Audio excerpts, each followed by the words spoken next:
반주는 형주 무릉군 한수연 출신으로 오서에 따르면 그는 총명하고 이치에 밝았기에 명성이 드높았던 왕찬이라는 인물의 눈에 들게 되었고 왕찬은 반준을 높이 평가했다고 합니다. 이로 인해 반준은 명성을 얻어 벼슬길에 오르게 되었고 나이 30쯤에 형주목 유표의 부름을 받아 강하군의 종사로 임명됩니다.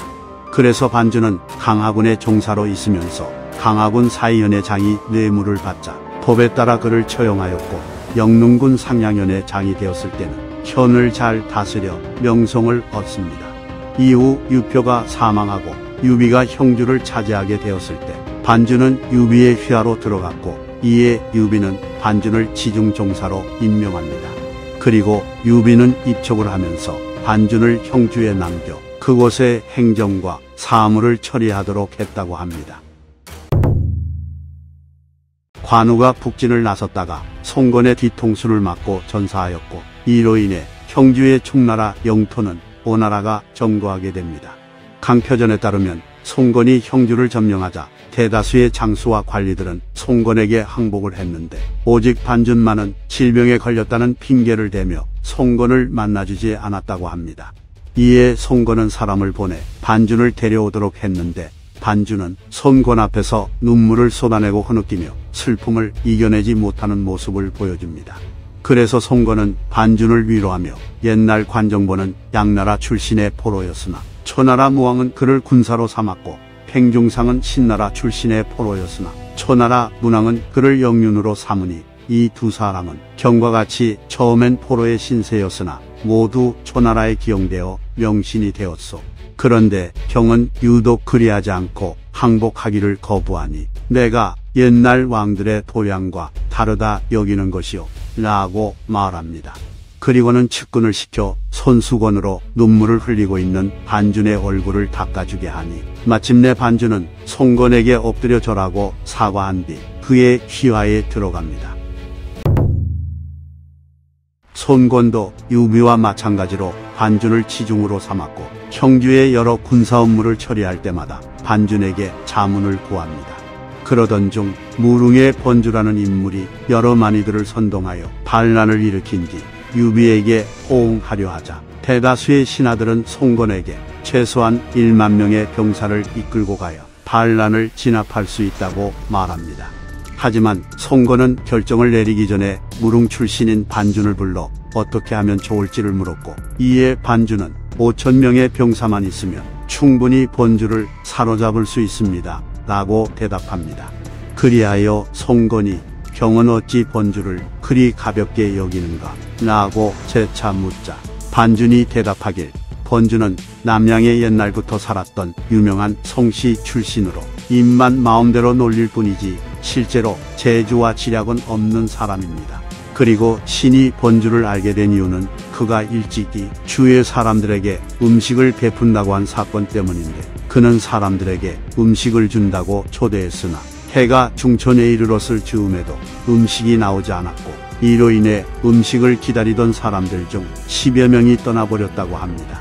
이처럼 그가 한 행동을 보면 광대와 다를 바가 없습니다 라고 합니다. 송건은 반준의 대답을 들은 뒤 크게 웃으며 그에게 5,000명의 병사를 주었고 반준은 자신이 공언한 대로 번주를 사로잡아 참수하여 반란을 진압하는 데 성공합니다. 반준이 번주의 반란을 진압하였음에도 불구하고 반란의 불씨는 여전히 남아있었는데 그것은 바로 습진이라는 인물의 존재 때문이었습니다. 양양기구기에 따르면 습진은 본래 번주와 함께 반란을 일으켰고 번주가 격파당한 뒤에도 7개의 현의 지지를 받아 스스로 소릉태수라 칭하며 여전히 유비를 지지하였습니다. 이에 송건은 재차 반준을 파견하였고 반준은 송건의 명에 따라 파죽지세로 진격하며 가는 곳마다 함락시키니 이로 인해 습진은 수백 명만을 거느리고 산으로 도망쳤다 합니다. 당시 반준은 습진을 무력으로 굴복시키기보다는 대화를 통해 사태를 해결하는 게 낫다고 생각해 수차례 편지를 써서 습진에게 항복을 권유했으나 습진은 어떠한 답장도 하지 않습니다. 하지만 반준은 포기하지 않고 소수의 수행하는 사람들만을 거느리고 산 아래로 가서 습진과 대화를 나누길 청하였는데 습진은 나는 반드시 한나라의 귀신이 될 것이고 오나라의 신하는 되지 않을 것이니 핍박하지 마시오 라고 말한 뒤 반준의 부조를 향해 활을 쏘았다고 합니다. 상황이 이렇게 되자 반준은 대화를 포기하고 정군의 공격 명령을 내렸고 습진은 중과부적임에도 분투하며 반준군의 공격을 막아냈지만 결국 군량과 화살이 다 떨어져 버립니다. 그리하여 습진은 부하들에게 나는 한 해 두 토운 은혜를 받았으니 죽음으로써 보답하지 않으면 안 돼요. 그대들은 어떤 사람이 될 것이요? 라고 말한 뒤 칼로 자살했다 합니다. 이렇게 반준은 습진의 반란을 성공적으로 제압하였고 이에 송건은 반준의 공을 기려 그를 분의장군 상천정우에 봉했다고 합니다.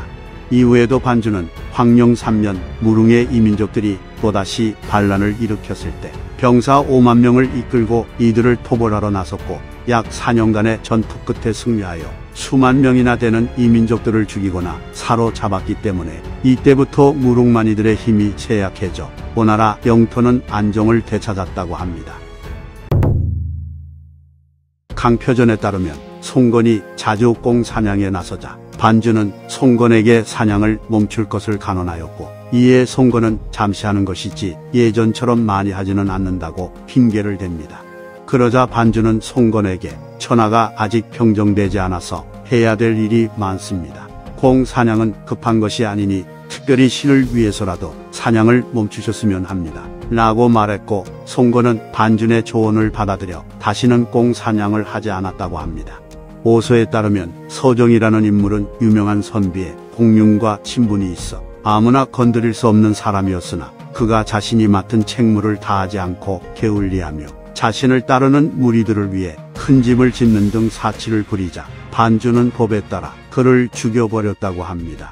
그리고 위나라에서 귀순해온 은본이라는 인물은 언변이 매우 뛰어나 송건을 포함한 여러 사람들의 총애를 받았고 반준의 아들 반조 또한 은본과 가까이 지내며 그에게 음식까지 대접했다고 합니다.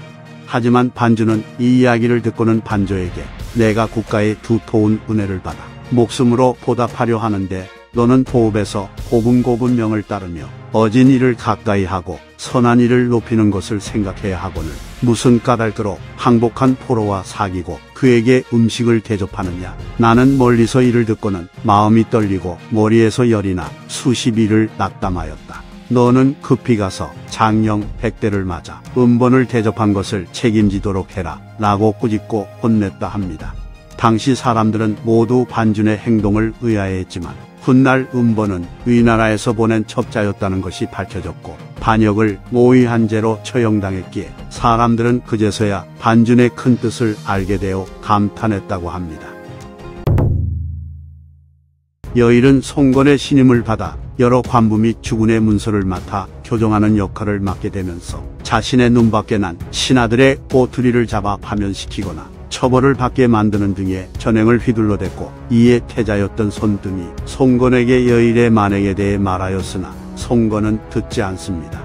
이로 인해 여일은 송건의 총애를 등에 업고 더욱더 횡포를 부리기 시작했고 전국엔 승상 고흥과 좌장군 주고를 질책하는 상소를 올려 그들 모두 집에 연금되어 버립니다.